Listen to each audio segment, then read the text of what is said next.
A planta de visceración de Vieira en Porto de Cambado xa estable no rendemento dende a primeira hora deste martes. Uns 40 operarios traballan na visceración do molusco nesta instalación cambadesa. Antes se pescaron 3.150 kilos e hoxe estamos procesándoas. Xa se saleu algún ao mercado, porque claro, aquí levamos desde as 7 da mañán, entre procesados, envasadores e tal, estamos aproximadamente 40 personas traballando. E moi satisfeitos, moita vieira mediana, pero cunha vianda e cunha gónoda exquisita e de moi bo tamaño.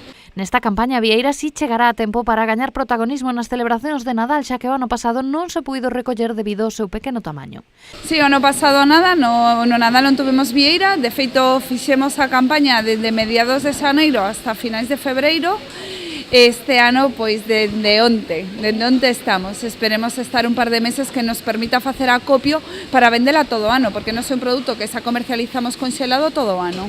Se aínda non teñen moi claro o menú para estas importantes datas, dende Porto de Cambados, téñeno claro. Nada, que todo o mundo coma vieira galega estas navidades, que está exquisita.